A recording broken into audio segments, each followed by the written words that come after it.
Ya. A'udzubillahi minasyaitonirrajim. Bismillahirrahmanirrahim. Assalamualaikum warahmatullahi wabarakatuh. Alhamdulillah nahmaduhu wa nasta'inuhu wa nastaghfiruh wa na'udzubillahi min syururi anfusina wa min sayyiati a'malina. May yahdihillahu fala mudilla lahu wa man yudlil fala hadiyalah. Asyhadu an la ilaha illallah wahdahu la syarikalah wa asyhadu anna Muhammadan abduhu wa rasuluh la nabiyya wa la rasula ba'dah. Allahumma sholli wa sallim ala nabiyina Muhammadin wa ala alihi wa sahbihi wa barik wa salim. Amma ba'd. Wa ya ibadallah usikum wa nafsi bitaqwallah. Bapak-bapak, ibu-ibu semuanya, mohon maaf kemarin persiapan saya itu dalam bahasa Indonesia. Nek ngerti ngono ra ayo tak tulis cara Jawa wae ngono kudune ya. Ternyata lebih banyak audiens atau hadirinnya yang betul-betul berangkat dari budaya Jawa. Oleh karena itu, nuwun sewu nanti kalau beberapa diantaranya dengan bahasa Indonesia, tapi saya coba untuk bisa berkomunikasi dengan baik, ya, dengan Bapak Ibu sekalian. Sebetulnya di sini bukan merupakan isi yang terlalu rumit ya, tapi hanya untuk saling mengingatkan sebagaimana perintah ya yang kita peroleh dari Allah Subhanahu wa taala, tawasau bil haqqi wa tawasau bis sabr. Nah, itu sudah merupakan pesan yang sebetulnya gampang cara melaksanakannya, tapi tidak begitu banyak yang betul-betul mengingat untuk melaksanakan itu. Oleh karena itu, dengan semangat tawasau bil haqqi wa tawasau bis sabr, mari kita bersama-sama mencermati sakjane sing jenenge ngelmu kuwi kudu piye, kudu dikapake, kudu nggo ngopo. Makanya saya kemarin ketika diminta, kalau gitu kita berbicara saja mengenai bagaimana ilmu bisa membawa kita menuju kehidupan yang bahagia, tidak hanya di dunia tetapi juga di akhirat. Mengapa begitu? Karena kehidupan akhirat itu tidak ada caranya untuk bisa bahagia kecuali ketika kita masih ada di dunia. Kalau kita sudah di sana wis ora iso ngopo-ngopo meneh. Ya, sudah tergantung dari apa yang kita lakukan selama kita berada di dunia. Nah, itulah oleh karena itu kesempatan ketika kita masih berada di dunia ini, monggo sami-sami dipun agem sak sae-saenipun supados menapa ingkang dados bekal, menapa ingkang dados sangu kita estu komplit nalika kita ngadep ing ngarsanipun Allah Subhanahu wa taala. Ini kan sebetulnya yang kita inginkan ya. Ya. Baiknya Kurang dhuwur. Okay. Padahal wis kan. Jadi untuk ke YouTube. Oh, ini untuk ke YouTube ya. Saiki isine warna-warna banget sampai bingung. Nggih. Nggih. Menapa malih panjenengan lah kula mawon ora ngerti iki carane. Engke dirungokke bojoku bareng. Mboten pangertos gitu. Nah, ya itulah yang kita harus hati-hati, padahal setiap hari kita itu kan memegang alat-alat yang sekarang siapa yang nggak punya HP coba. Nah, semuanya sudah pakai macam-macam. Tapi ya durung dong tenan carane nganggo gitu ya. Nah, insya Allah kita akan berbicara mengenai ini. Loh, mengapa orang perlu berilmu? Karena itu perintah Allah. Berilmu itu perintah Allah. Karena apa? Ketika pertama kali wahyu diturunkan, sorry Mas Wahyu ya. Ketika pertama kali wahyu diturunkan bukan oleh bapak ibunya Wahyu ya, tapi datang dari Allah. Itu perintah untuk belajar, perintah untuk menangkap ilmu, yaitu Iqra, bacalah. Ya. Nah, hebatnya diperintahkan kepada seorang yang ummi, seorang yang tidak bisa membaca. Ya. Sehingga Allah itu betul-betul ghaib, ya, penuh misteri. Iki wong ora iso maca tapi kok perintahe didhawuhi maca. Iqra. Nah, gitu. Nah, ini perintah Allah yang pertama adalah ya bacalah. supados gadah ilmu, supaya kita ini memiliki ilmu, sehingga bacalah lebih dahulu.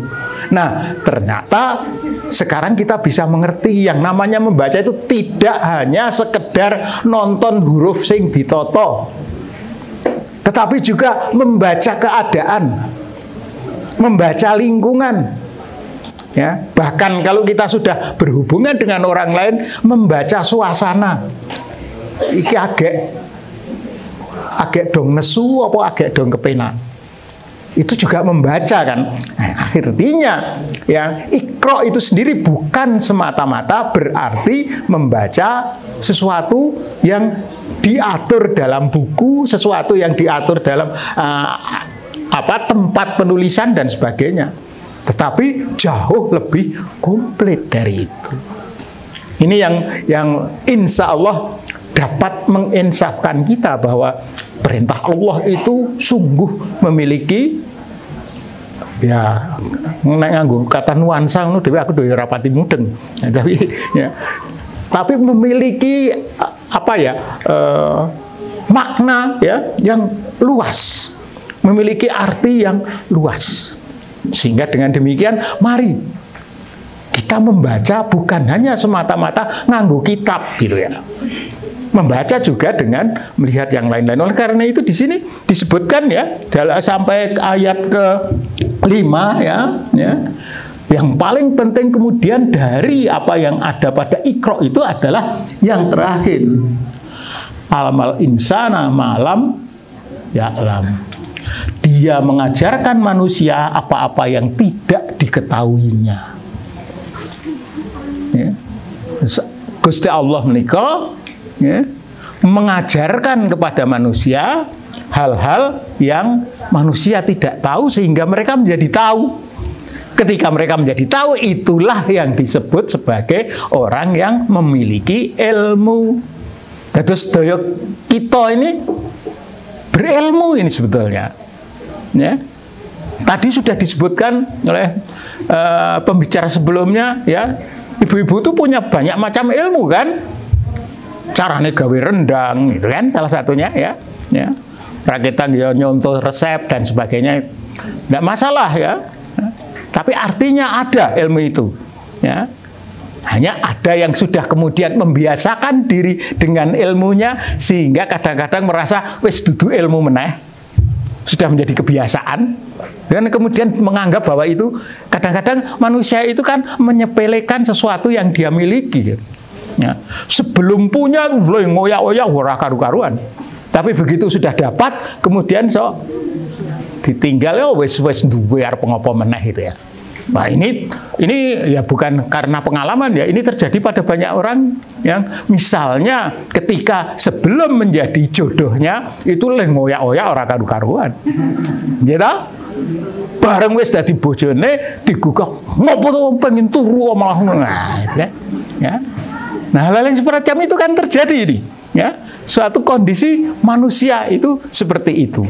Ketika apa yang diinginkannya, apa yang dicapainya, apa yang dimilikinya sudah menjadi miliknya, maka kadang-kadang dia tidak sadar bahwa yang dimilikinya itu sesuatu yang berharga. Demikian juga dengan ilmu. Ketika belum mempunyai ilmunya, ya seolah-olah, waduh, iki kudu tak ngerteni, iki kudu tak pek, iki kudu tak gawe supaya aku duwe kuwi. Tapi ketika sudah punya, wis gampang. Nah, kadang-kadang ada yang sangat ekstrem sehingga ketika ditanyakan lagi sudah lupa yang dia miliki itu. Ya, ini juga bukan suatu yang benar. Mudah-mudahan kita dilindungi Allah dari hal yang semacam itu. Artinya kalau kemudian kita ingin ya memiliki ilmu, kemudian kita pelihara dengan sebaik-baiknya. Jadi di sini yang saya tunjukkan adalah perintah Allah yang pertama itu memang betul merupakan perintah agar kita belajar, agar kita mau menangkap ilmu supados kita saged nggadahi ilmu ingkang leres. Karena ada ilmu yang nggak benar itu ada. Kenyataannya kan banyak ya penjahat-penjahat itu yang lebih pandai daripada polisi. Artinya apa? Mereka punya ilmu. Ya. Banyak orang yang kena kapusan. Mergo sing ngapusi luwih pinter. Punya ilmu yang lebih baik daripada yang dihapusi, kan seperti itu. Nah, ini artinya dia memiliki ilmu tetapi ilmu yang keliru. Ilmu yang salah. Ilmu yang tidak betul sebetulnya. Ya, tetapi ya begitulah. Karena manusia berkembang sedemikian rupa semenjak Adam dulu menurunkan keturunannya yang kebetulan juga yang satu baik, yang satu kurang begitu baik, yaitu ya, Qabil dan Habil, gitu. Nah, itu keturunan-keturunannya pun kemudian ya mengikuti itu, ditambah lagi intervensi dari makhluk yang iri terhadap kelebihan manusia. Siapa yang iri terhadap kelebihan manusia? Iblis, setan. Yeah. Iblis atau setan, ya. Bedanya iblis kali setan itu napa to sakjane? Ya, ya. Garek mantep lemuni sing ndi gitu kan mungkin ya. Nah, nek kancane iblis ngono ki wah, kita luwih hebat timbang setan. Nah, itu ya. Nah, itu kalau untuk yang jelas ya, setan itu wujudnya bisa yang tidak kelihatan maupun yang dalam wujud manusia. Oleh karena itu dalam surat An-Nas itu kan disebutkan ya, bisa dalam jin, bisa dalam wujud manusia yang mempengaruhi buruk itu. Ya. Jadi menungso ya ana sing setan itu kan. Dan itu ceritanya seperti itu karena tadi ada ilmu pengetahuan yang buruk yang jika dipergunakan merugikan banyak orang. Nah, ini yang harus kita jaga supaya jangan sampai kita tuh justru yang kita miliki adalah ilmu-ilmu yang semacam itu. Tentunya ilmu yang akan membawa kita ke kebahagiaan dunia dan akhirat, yang artinya kebahagiaan itu mboten namung kangge kita piyambak, tetapi juga untuk lingkungan kita. Lingkungan yang paling kecil apa? Keluarga. Ya. Lingkungan paling kecil, tapi bisa lebih luas dari itu. Tonggo kiwa tengene.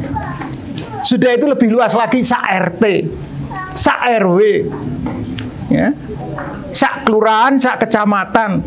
Nah, ada yang kemudian juga mendapat amanah untuk membahagiakan sak negara. Ya. Lebih luas dari itu juga ada. Ya. Pimpinan organisasi-organisasi Muslim ya seperti Muhammadiyah, seperti NU itu bukan hanya sak negara sing kudu dibahagiakan umat Islam, gitu ya. Karena kenyataannya sekarang Muhammadiyah saja punya masjid di Spanyol, ya, punya perwakilan di Kairo, di London, di mana dan sebagainya, jauh lebih luas dari Indonesia. Demikian juga NU juga ada yang di luar Indonesia. Artinya apa? Ya, bahwa kemudian kebahagiaan yang kita capai dengan ilmu itu bisa menjadi sangat luas. Bisa menjadi amanah yang menyebabkan kita tidak hanya kita saja yang bahagia, tetapi juga yang lainnya. Inilah monggo milo. Ketika sekarang ini kita sudah memiliki kesempatan untuk menangkap ilmu yang bisa dipergunakan membahagiakan orang dan diri kita sendiri, monggo kita tekuni bersama. Caranya bagaimana? Ya selama ini kita sudah melakukan memperoleh ilmu itu. Ingkang resmi nggih mawi sekolah. Itu yang resmi. Tetapi pengajian-pengajian itu pun juga merupakan majelis ilmu, jelas ya. Ngumpul untuk tadarus, ngumpul untuk tilawah dan sebagainya, itu juga majelis ilmu. Bahkan ketika kita sedang sholat pun bisa ada ilmu yang datang kepada itu. Oh, carane linggo sing bener kaya ngono to. Ya. Oh, saat durunge ngucap iki kudu iki dhisik to. Itu kan seringkali baru kita dapat setelah kita mempraktekkannya. Artinya apa? Yang namanya belajar menangkap ilmu itu tidak hanya melalui cara-cara yang resmi. Ora kudu sekolah, kudu neng mburi bangku, ya. Kudu ngrungokke guru-gurune. Dengan melihat saja kita juga sudah bisa kemudian memperoleh ilmu. Inilah hebatnya apa yang oleh Allah dianugerahkan kepada kita. Selain kemudian untuk bisa menangkap ilmu itu dengan baik, Allah memberikan apa yang kita sebut sebagai akal dan pikiran. Ya, ini yang kemudian dipergunakan untuk menguraikan sing tak delok iki iso dipelajari ngendine. Sing tak alami iki iso dijukuk hikmahe kaya apa. Ini kalau kita tidak memperoleh anugerah yang berupa logika, nalar, pikiran, enggak akan terjadi. Kenyataannya apa? Lah hewan itu kan tidak diberi anugerah yang berupa pikiran. Ya memang ada hewan-hewan yang bisa dilatih, tapi karena mereka itu kalau bisa, katakanlah misalnya ada ikan apa itu namanya, lumba-lumba yang kemudian bisa macam-macam, itu kan karena dipakani, tertarik karena pakannya, bukan karena dia berpikir bahwa ini, ya kan dia nggak akan mungkin menyebabkan ketika dia lapar kemudian mendatangi manusianya joget-joget main dikai, kan enggak, kan mesti mengikuti yang latih. Nah, itu bedanya hewan dengan manusia. Hewan itu melakukan hal-hal karena kebutuhan dasarnya, yaitu makan, ya, perlindungan dan sebagainya dipenuhi. Kalau manusia, ya, karena dia mempunyai nalar, karena dia mempunyai pikiran yang dianugerahkan oleh Allah supaya kita kemudian selain bisa berpikir untuk itu juga bisa membedakan mana yang baik, mana yang buruk. Itu kan? Ya. Kalau tidak ada nalar, tidak ada logika, tidak ada pikiran, maka kita tidak bisa membedakan itu. Akibatnya apa?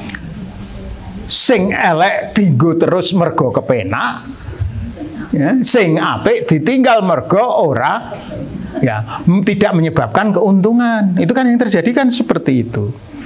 Nah, dalam hal inilah kemudian kalau kita tidak hati-hati, yang berperan adalah setan, karena dia kemudian ingin supaya kita menjadi salah satu anggota pasukannya, gitu kan? Ya. Nah, inilah yang dalam hal menuntut ilmu itu kemudian kita perlu mempertimbangkan hal-hal semacam itu supaya kita tidak terperosok ke dalam penggunaan ilmu yang tidak benar, ya. Nah, mengapa kita harus berilmu? Ini salah satu hal yang saya coba untuk perlihatkan dan kita bicarakan bersama. Nah, yang namanya berilmu itu adalah menjadi paham atau menjadi tahu akan sesuatu. Nun sewu ya, ini kacamata saya sebetulnya sudah harus diganti, mulai nosok dibuka. Soalnya kalau pakai kacamata malah raweruh. Ya, ya, ya. Jadi kadang harus dibuka ini. Ya, ya mudah-mudahan insya Allah diberi rezeki Allah untuk beli kacamata lagi. Ya, ya. Ya. Nah, perintah Allah ini adalah agar manusia dapat hidupnya baik di dunia maupun di akhirat dengan baik. Hidup dengan baik adalah hidup bahagia, ya. Nggak mungkin orang hidupnya buruk merasa bahagia, ya. Itu sudah agak aneh itu, ya. Harus diperiksakan ke Ustadz Fatan itu yang ahli psikologi itu, ya. Ya. Mesti ada sesuatu yang keliru dalam pemikirannya kalau keburukan dianggap sebagai kebahagiaan, ya. Kebahagiaan itu adalah sesuatu yang baik, sesuatu yang aman, sejahtera, dan seterusnya. Ya. Nah, inilah yang kemudian perlu kita perhatikan. Untuk mencapai hidup yang baik dibutuhkan ilmu. Apa itu ilmu? Kumpulan pemahaman dan pengetahuan tentang sesuatu yang dibutuhkan untuk menyelenggarakan kehidupan dengan baik. Jadi kita semua punya ilmu jelas, karena kita semua keinginannya adalah kehidupan yang baik. Ya. Karena keinginannya itu sehingga semua punya ilmunya untuk bagaimana hidup dengan baik. Masalahnya adalah ada yang melakukannya dengan tekun, dengan rajin, ada yang ya pokoknya uripe kaya ya kayu sing kentir ana ing kali, ikut saja kaya debok sing ada yang begitu. Mengapa begitu? Karena yang namanya kebaikan itu harus diusahakan. Oleh karena itu dilengkapi ilmu tadi pertama, yang kedua memang harus ada usahanya. Sebab apa? Sebab kebaikan itu nanti juga akan mendapat balasan dari Allah. Allah hanya membalas hal-hal yang ada usahanya. Ya. Dan usaha itu menuju ke kebaikan. Ini yang perlu kita ingat bersama, ya. Mengapa begitu? Karena kalau kejahatan itu kan banyak diantaranya ada yang tidak perlu harus pakai usaha, sehingga tidak ada pahalanya sama sekali, bahkan menyebabkan ya, hukuman, gitu kan? Ya. Nah, kita lihat saja coba. Kalau kemudian kita tidak pakai usaha, misalnya kita mengkonsumsi miras, sudah itu kan lupa tentang, lalu kemudian bertindak macam-macam karena terpengaruh oleh hal yang membawa kita kejahatan. Adakah orang mabuk yang kemudian membuat pondok pesantren, mendirikan masjid? Enggak ada. Semuanya akan berbuat yang merugikan masyarakat. Ya. Orang-orang yang akan mendirikan masjid, mendirikan pondok pesantren dan sebagainya itu harus dengan adanya niat dan keinginan yang kuat dalam dirinya. Inilah yang diapresiasi oleh Allah sehingga mendapatkan apa yang sering kita sebut sebagai pahala. Nah, pahala itu sendiri kan wujudnya bisa macam-macam. Dipermudah berusaha, memperoleh barokah. Anake gampang le golek gawean. Judune teko dhewe. Nek ora teko dhewe entar kaya rada kangel nggih. Hal-hal semacam itu, ya. Inilah yang menyebabkan kita harus percaya bahwa apa yang kita lakukan dengan ilmu itu menuju ke kebaikan, ya. Menuju ke kebaikan. Dalam pembicaraan mengenai dari mana sebetulnya ilmu ini didapatkan, maka kita bisa melihat pada surat Al-An'am, ini ayat 50 ya, yang oleh Rasulullah sendiri dinyatakan, ya, oleh Allah sendiri dinyatakan kepada Rasulullah, ya, kandakno Muhammad, ya, kandakno marang umatmu menawa sakjatine apa sing mbok omongke kuwi asale saka Gusti Allah. Aku tidak mengatakan kepadamu bahwa perbendaharaan Allah ada padaku. Itu hanya karena Allah mewahyukannya kepada aku. Itu Muhammad diminta untuk mengatakan seperti itu. Jadi bukan kehendak Muhammad, tetapi ini adalah kehendak Allah yang dilewatkan junjungan kita Rasulullah Muhammad Sallallahu Alaihi Wasallam. Ya. Jadi Muhammad adalah perantara Allah, utusan Allah untuk menyampaikan itu semua. Ya. Ya. Muhammad harus mengatakan, karena ini perintah Allah, aku tidak mengetahui yang gaib, ya. Dan aku tidak pula mengatakan padamu bahwa aku malaikat. Jadi Muhammad itu pun adalah manusia juga seperti kita, ya. Kelebihannya hanyalah beliau dipilih oleh Allah sebagai utusannya, suatu kedudukan yang sangat terhormat. Karena kemudian Allah bisa menyampaikan kepada manusia dengan melalui beliau, kan? Ya. Aku tidak mengikuti apapun kecuali apa yang diwahyukan kepadaku. Jadi apa yang disampaikan Allah itu melewati Muhammad, itu disampaikan kepada manusia, dan itulah ilmu sebetulnya. Ya.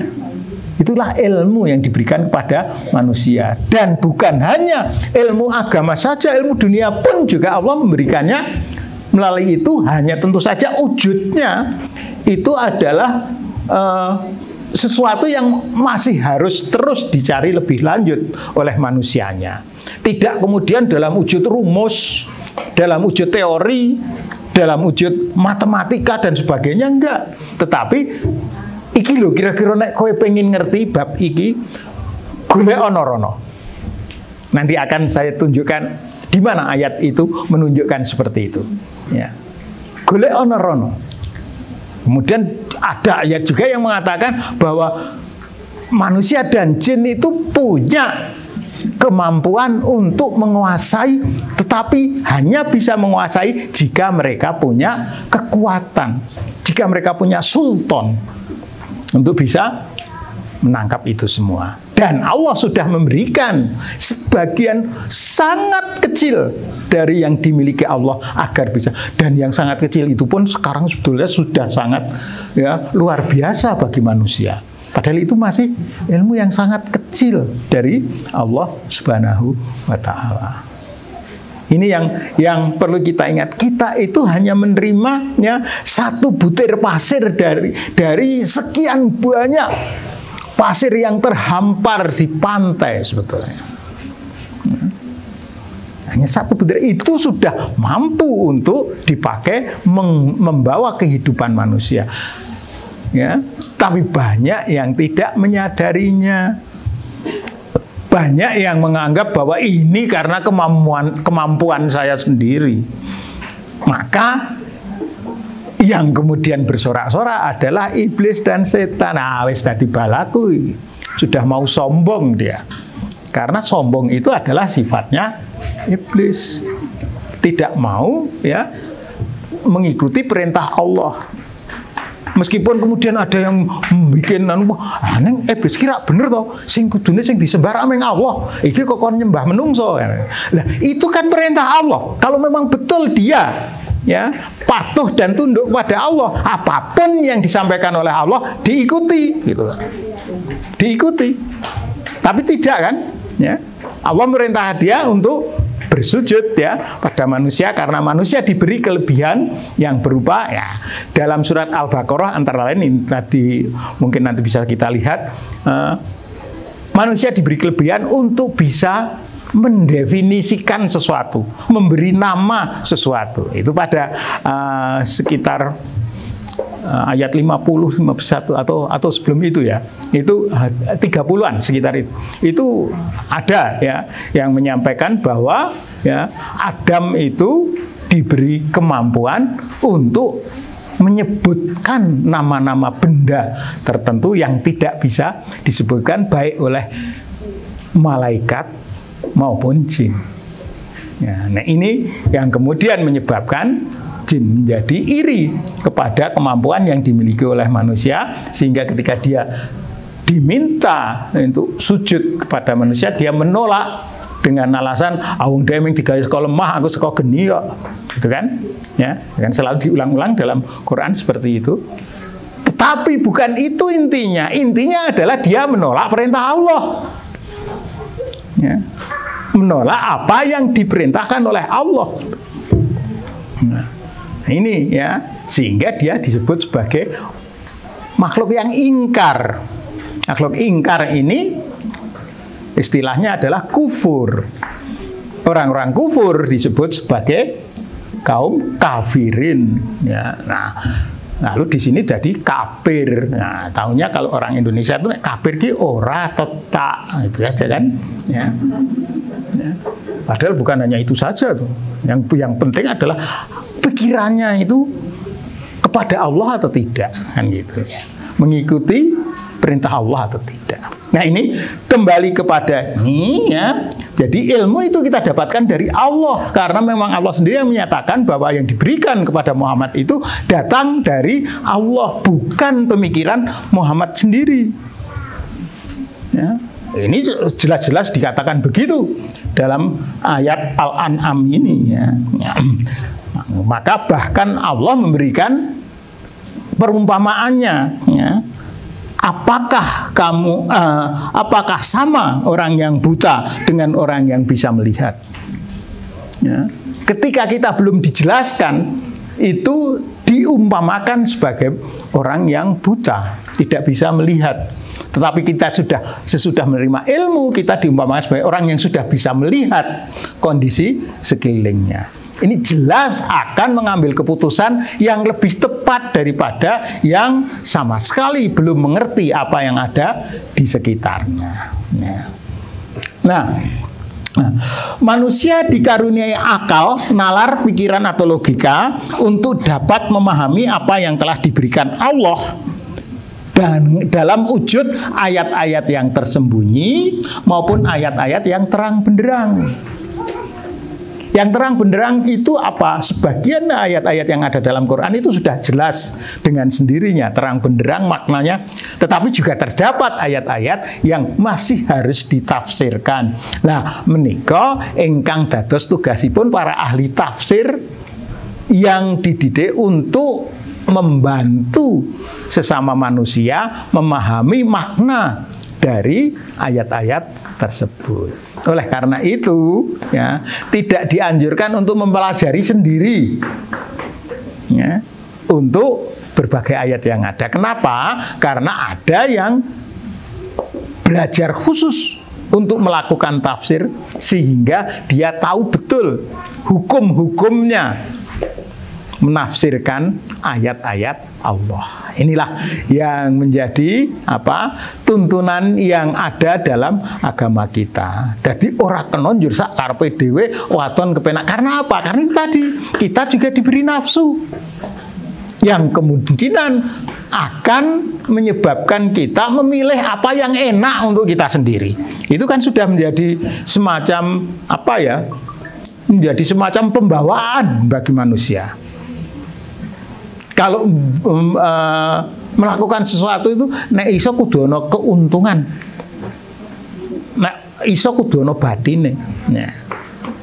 Nah, tapi kenapa kok manusia harus diberi nafsu? Kalau tadi akal dan pikiran itu membawa kita ke lurus, nah nafsu ini kan banyak yang diantaranya yang justru akan menyebabkan kita ya menjadi menjauh dari apa ini. Nah, ini perlu kita ingat bahwa nafsu itu dibutuhkan agar kemudian pikiran dan akal ini ya bisa mengendalikannya.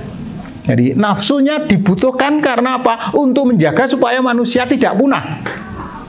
Kok bisa begitu? Lah, kalau tidak ada nafsu, ya, maka kita tidak begitu doyan makan nanti. Nafsu makannya nggak ada. Akibatnya apa? Ya punah. Orang kalau nggak makan kan ya tidak bertenaga. Ya. Itu makan. Ya. Nafsu berkumpul suami istri. Kalau itu nggak ada, kapan harus duwe keturunan? Maka bisa punah manusianya. Kalau tidak ada. Masalahnya adalah karena nafsu itu kadang-kadang bisa menjadi berlebihan, maka ada akal dan pikiran yang dipakai untuk menjaga supaya, nah itu semuanya didasari lagi-lagi pada ilmu, ya, didasari pada ilmu supaya kemudian kita bisa mengendalikan nafsu melalui logika, akal dan pikiran. Inilah hubungannya antara mengapa Allah menganugerahkan kepada kita akal pikiran, tetapi juga nafsu. Ya. Sehingga, monggo kita gunakan itu dengan sebaik-baiknya, sehingga imbang antara akal pikiran dengan nafsunya. Ya. Bukan berarti nafsu harus dibunuh, makanya keliru. Kalau ada kelompok, ya, kepercayaan agama yang mengatakan nafsu kudu dipateni, ora oleh duwe bojo. Ada kan yang seperti itu, ya? Nggak usah saya sebut karena mungkin sekitar sini ada yang kayak gitu, ya. Islam nggak seperti itu, ya. Bisa, tetapi yang diminta dari kamu adalah menjaga agar nafsu itu terkendali. Bukan untuk dimatikan, karena itu juga anugerah dari Allah Subhanahu wa Ta'ala. Ini yang perlu kita ingat adalah itu. Jadi jangan sampai kemudian, makanya kita misalnya diperintahkan berpuasa, mencegah makan dan minum, tapi haram kalau puasanya dilakukan terus-menerus rampung-rampung, ya kan? Karena itu menyiksa tubuh. Karena itu ya seperti membunuh nafsu makan, nggak bisa seperti itu. Masih tetap harus ada. Ini bisa kita pahami kalau kita punya ilmunya lagi-lagi. Nah, sebetulnya sudah ada pada panjenengan sedoyo ilmu untuk menghadapi yang seperti itu. Cuman kadang-kadang ya melakukannya di sing penak wae lah. Padahal yang kepenak itu belum tentu ya mengikuti yang benar. Nah, ini yang mungkin perlu kita pikirkan kembali. Kita coba lagi ya.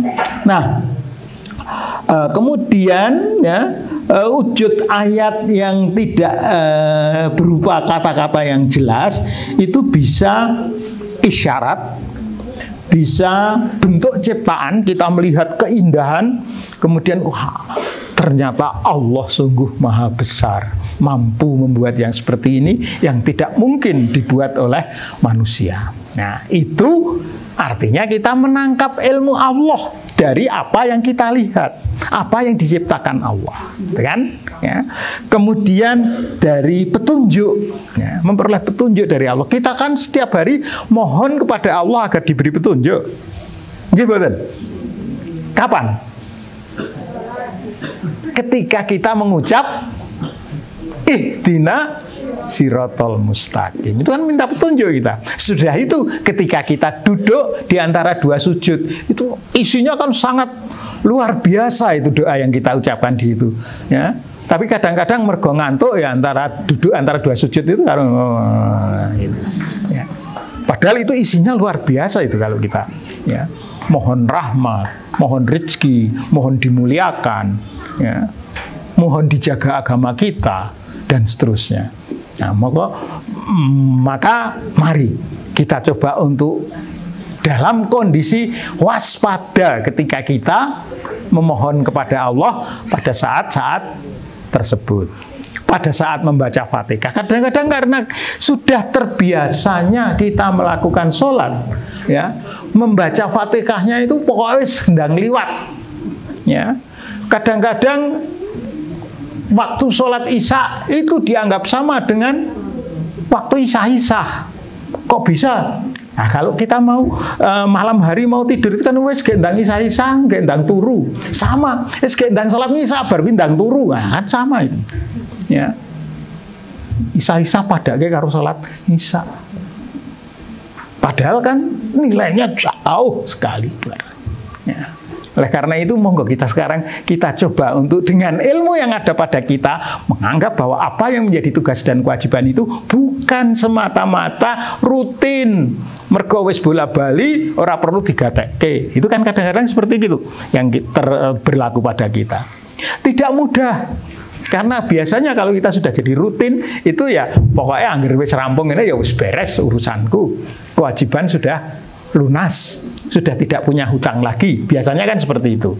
Tapi mari kita coba untuk bahwa ini sesungguhnya adalah saat yang sangat luar biasa ketika pencipta kita yang telah memberikan berbagai hal tadi termasuk akal, pikiran, ilmu, kemudian nafsu dan sebagainya itu ya sedang kita adep untuk kemudian kita mengakui bahwa karena Allah lah maka kita bisa ada di dunia ini.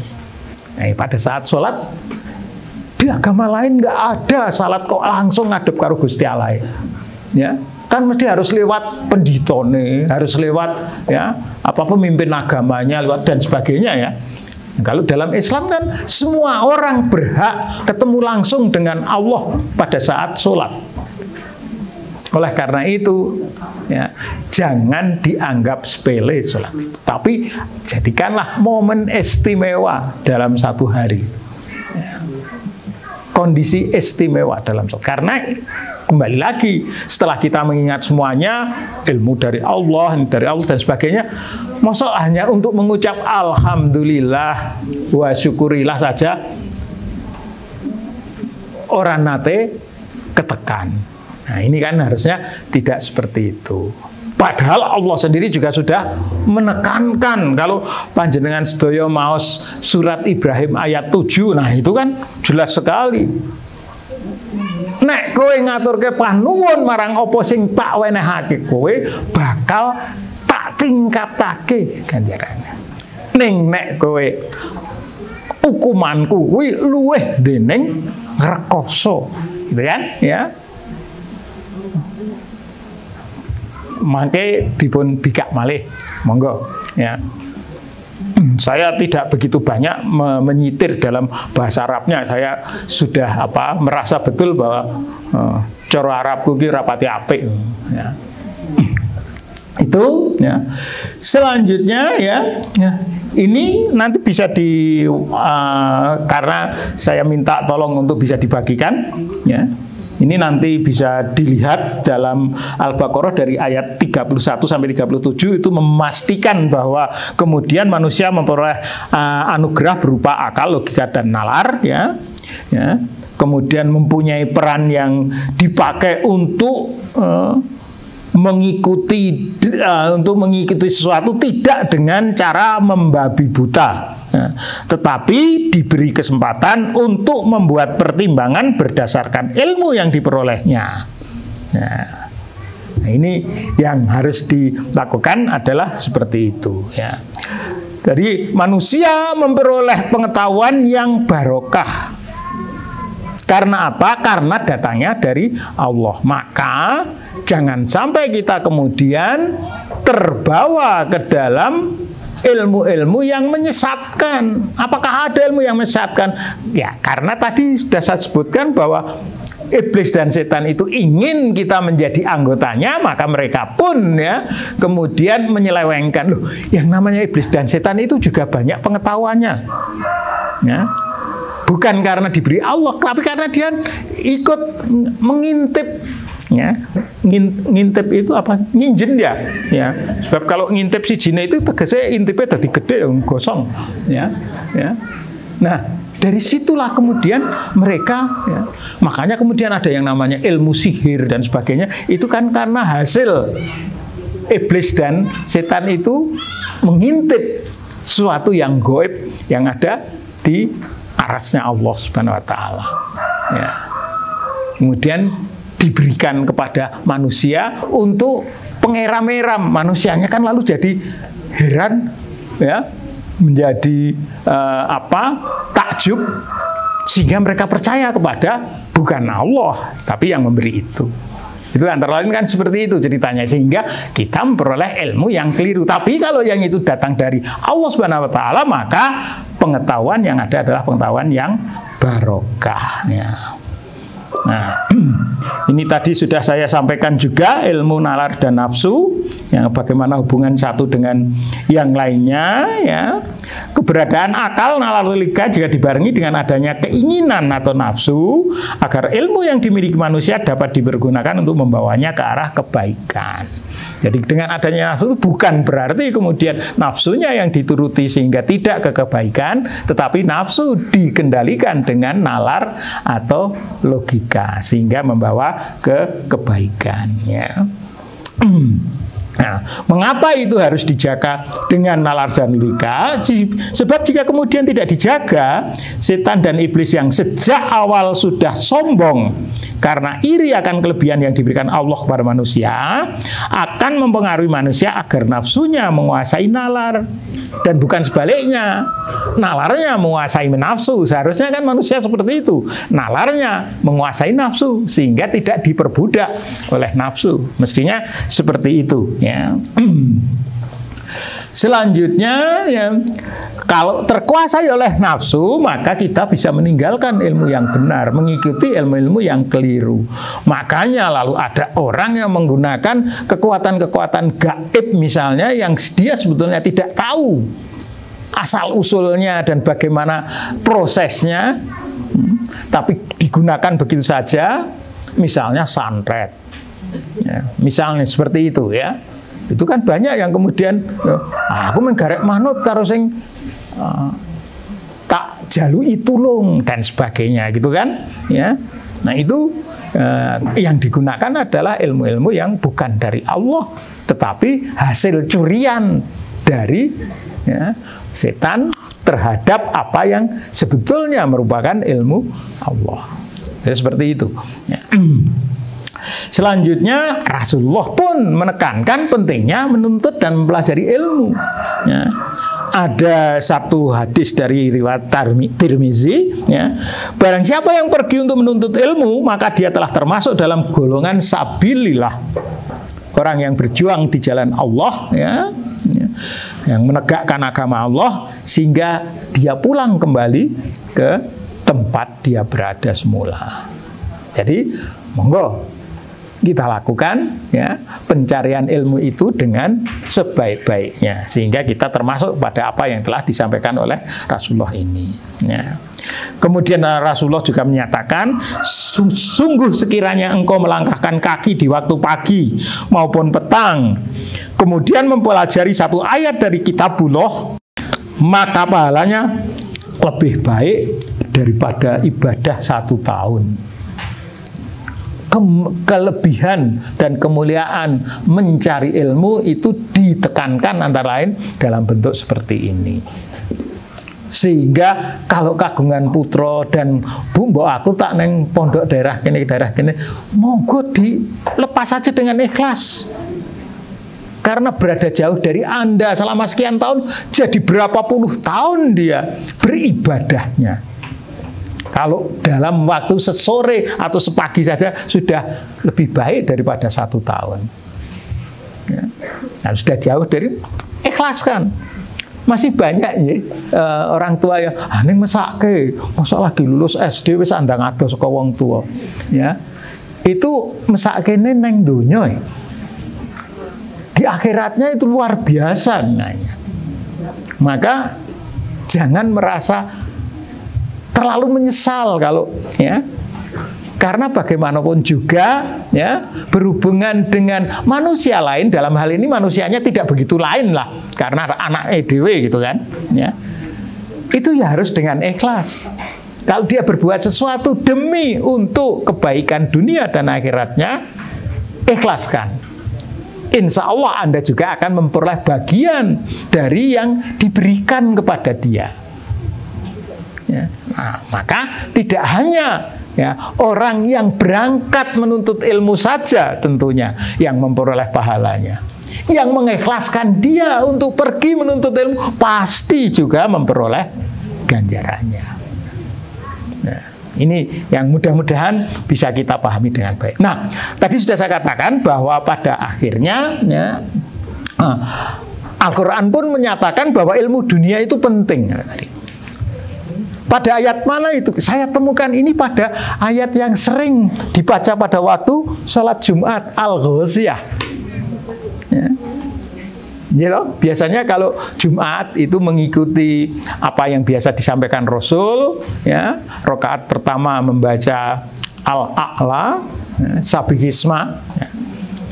Yang rakaat kedua membaca Al-Ghasyiyah. Ya, hal ataka. Biasanya orang lebih hafal ayat pertamanya itu saja ya. Tidak ada surat Ikhlas itu, yang ada kulhu. Ya, kan? Ya, biasanya kan seperti itu. Ya, ya. Ini juga demikian. Surat Al-A'la itu yang mana? Oh, Sabihisma. Ya. Nah, biasanya kan seperti itu. Demikian juga dengan surat Ghasyiyah. Oh, hal ataka, itu kan. Biasanya seperti itu. Nah, di tengah-tengah Al-Ghasyiyah ini disebutkan. Ya. A'udzubillahi minasyaitonir rajim. Afala yanduruna ilal ibili khaifa khuliqat. Apa kowe ora waspadakake piye carane gawe unta? Ini artinya apa? Artinya Allah tuh memerintahkan kita untuk belajar biologi. Betulnya, itu kan? Bisa kita menerjemahkannya harus seperti itu. Berarti Allah meminta kita untuk lebih memperhatikan bagaimana kehidupan hewan yang ada di sekitar kita. Artinya apa? Kita harus belajar ilmu dunia yang ada di situ. Disambung lagi dengan kondisi sekelilingnya, ya.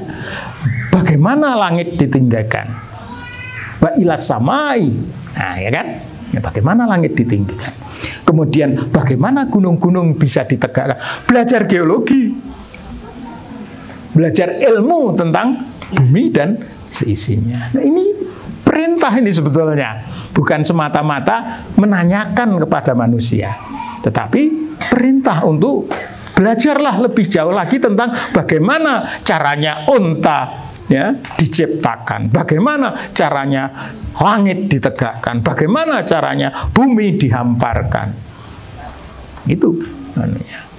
Nah, tapi kadang-kadang kita yang dilihat ya hanya kata-kata atau kalimatnya saja, itu kelanjutannya yang melanjutkan justru bukan orang-orang Islam. Akibatnya ahli-ahli dunia itu sebagian besar adalah bukan orang Islam. Sekarang kita malah belajarnya pada mereka, tidak mengingat pada bahwa Allah itu sudah memberi perintah melalui Quran untuk melakukan itu.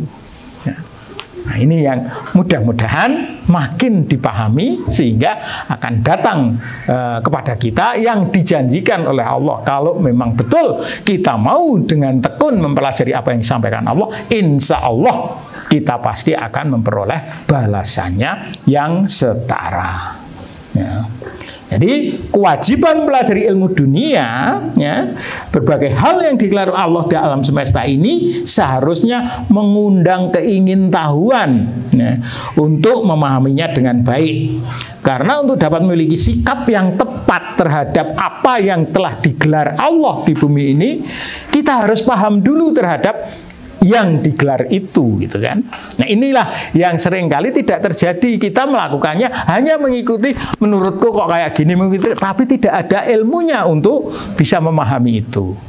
Oleh karena itu diperlukan pemahaman yang tepat agar kemudian kita bersikap dengan tepat. Oleh karena itu dulu hewan-hewan buas, pemakan hewan lain, dia anggap sebagai hewan yang kejam. Ternyata enggak, itu dipakai untuk menyimbangkan.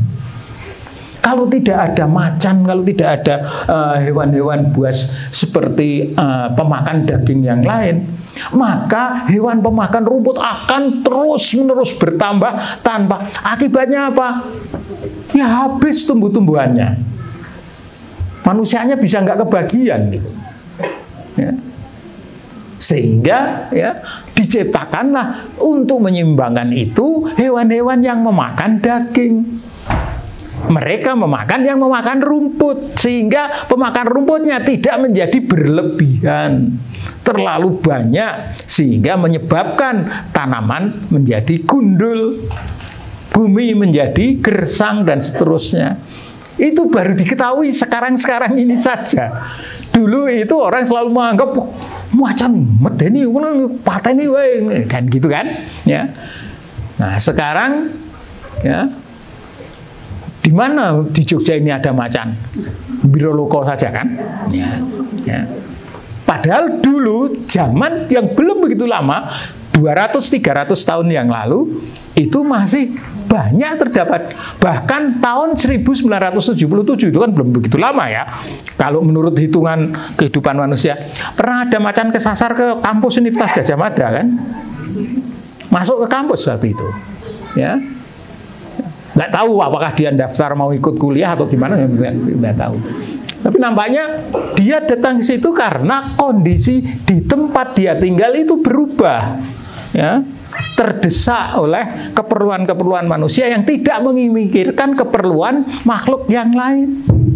Ya, dia turun masuk ke laboratorium di Fakultas Teknologi Pertanian, sehingga kita mesti mengundang penembak jitu dari Jakarta untuk menembaknya dengan senapan bius, tidak ditembak mati, tapi dengan senapan bius. Tahun 77, berapa 47 tahun yang lalu ya. 47 tahun. Betul-betul terjadi. Saya masih kuliah waktu itu ya. Kita waktu mau masuk kampus sebentar sih baru ada apa Pak? Ono macan dulu. Bisa sampai begitu. Ini sudah daftar belum, Pak?